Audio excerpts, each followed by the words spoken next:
Hello everyone, আসসালামু আলাইকুম। আশা করছি যে যেখান থেকে আমার ভিডিওটি দেখছেন আল্লাহর রহমতে সবাই ভালো আছেন।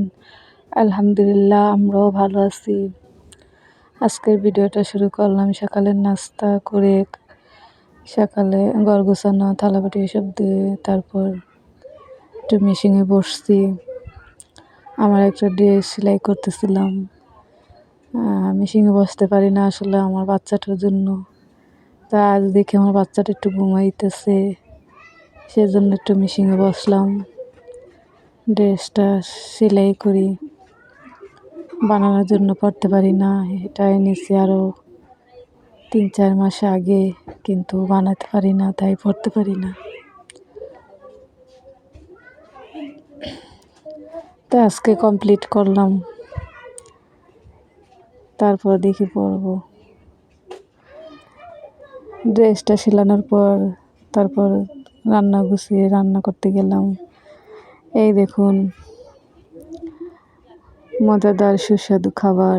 আসলে এই খাবারটা এই শাকটা যারা ঢাকা শহরে থাকে তারা খুব মিস করে। আমিও মিস করতাম যখন ঢাকায় থাকতাম, কিন্তু এখন এখানে খেতে পারতেছি আলহামদুলিল্লাহ।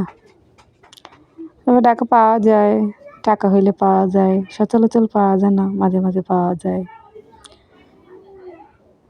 কিন্তু এখানে টাকা ছাড়াই ফ্রিতেই পাইছি। আমার যা উঠায় দিছে, আমি তো মাঠে যাই না। আমি যদি বলি যে আপা একটু শাক খেতে ইচ্ছে করতেছে, তাহলে এনে দেয়।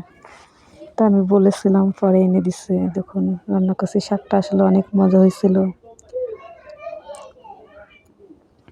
শাকটা আগে সিদ্ধ করে নিলাম, তারপর পেঁয়াজ রসুন ভেজে এখন বাগার দিয়ে দিলাম, তারপরে নাড়াচাড়া দিয়ে নামাই দেব। আজকেও বেশি কিছু রান্না করতে পারি নাই গরমের জন্য, আর সব রান্না আপনাদের সাথে শেয়ার করতে পারি নাই। আর যারা যারা আমার ভিডিওটা দেখছেন অবশ্যই একটা লাইক, কমেন্ট, শেয়ার করে দিবেন। আপনাদের কাছে আমার অনুরোধ, আপনারা আমার চ্যানেলটাকে লাইক করে দিবেন, কমেন্ট শেয়ার অবশ্যই করবেন। আর দেখুন, আমি আজ দুপুরে খাইতেছিলাম, আমার এত ক্ষুধা লাগছিল। রান্না করছিলাম ঠিক তাড়াতাড়ি, কিন্তু খেতে পারি না বেবিটার জন্য।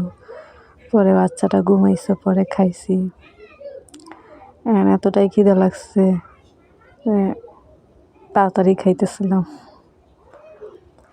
আজকের ভিডিওটা এই পর্যন্তই। যারা যারা আমার ভিডিওটা পুরোটা দেখছেন তাদেরকে অসংখ্য অসংখ্য ধন্যবাদ। আর আবারও বলি, আমার ভিডিওটা দেখে একটা লাইক, কমেন্ট, শেয়ার করে দিবেন। আপনাদের একটা লাইকই, একটা কমেন্ট, একটা শেয়ারই আমাকে ভিডিও করার আগ্রহ করে দেবে। তারপর দেখুন, সন্ধ্যার নাস্তা ফুচকা আনছে বাজার থেকে।